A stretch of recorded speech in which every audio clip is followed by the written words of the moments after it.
Alex DeBrincat, Patrick Kane, and now obviously all of those three have Dylan Larkin has disappeared due to injury, but the others have disappeared completely, and they're still on the ice.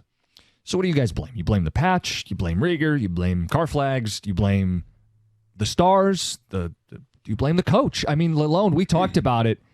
He called the Buffalo game not a must-win, but a must-play well. They gave up 4 opening period goals. Then he started to tinker with the lines, trying to shake things up. Again, they didn't respond. They gave up a shorthanded goal in the first period.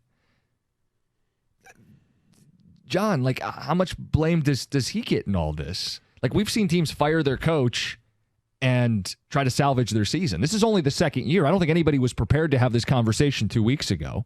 No. But there is a question as to, like, are they tuning him out? And we asked yesterday, the question was, what was that fight at practice? Was that a team full of frustration? Was that a locker room blowing up? I don't think so. And we saw both of those guys have each other's back yesterday with about 5 minutes left, 2 minutes left in the second period. All of a sudden, hey, you saw some of that fight. You saw each of them have each other's back, and then all of a sudden they're a man down in the last 2 minutes, and Mo Sider comes in and blasts somebody against the boards. You're like, okay, here we go. This is the spark. Yeah, and even though they didn't end up doing anything at the end of the second, you thought, let's start the third with this type of intensity, and then it was flatline. It was nothing. They kill off the penalty at the end of the second, and you're right. Sider's throwing the body around. You think, okay, the first 2, 3, 4 minutes of the third period will be pretty telling. Still a 1-goal game at the time. And you come out and play like the better team. You are the better team. You can win this game. And instead they lose 4-1. And it's to the point where, sure, fight is better than no fight. But at the end of the day, if you lose, if the streak doesn't get snapped, if you just keep losing hockey games, at some point someone's got to be responsible for this. This can't be the second year in a row where they bow out, especially not after they made the moves this offseason. They brought adults into the room to avoid this. And for this exact time, that's why I say it's this time of year where you're bringing in veteran leadership, veteran experience, so that when you are in a playoff chase and you're an organization, not just this year's team, but an organization trying to get over the hump, get into the playoffs, and you're finally there. You're 8 up at one point, 9 up at one point. And then it's 6 up. And you're like, okay, well, somebody's going to step up. Mm-hmm. Dylan Larkin goes down. Then you're 4 up. Then you're 2 up. Then you're tied. Then you're just below the cut line. You're back above the cut line, below the cut line. And then the night when the Islanders lose and you have a chance to make up a couple of points, they drop and lay an egg, and you do as well. People are fed up. They got booed off the ice last night. People are fed up.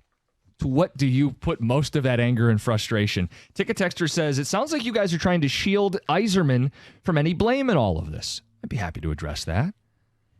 If they miss the playoffs, the Yzer plan is off course. There won't be shielding Steve Yzerman from this. People go, well, you say 5 years, but the first couple he had to clean out some bad deals. I know, that's why we talk about 5 years. He has since cleaned out all of Ken Holland's bad contracts. He has signed his own guys. He's drafted his own guys. Some of his players are skating at the NHL level, and he claims he has guys ready in Grand Rapids. That's why he didn't feel like he needed to add any more pieces at the deadline.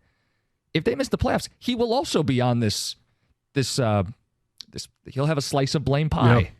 There's going to be plenty of blame to go around. You can blame the players because they're the ones that are most visible, and we're watching, and they have come up woefully short in this stretch. You could blame the loan and the mix-up in the lines. It has clearly messed with the chemistry, but you're not getting Dylan Larkin back today.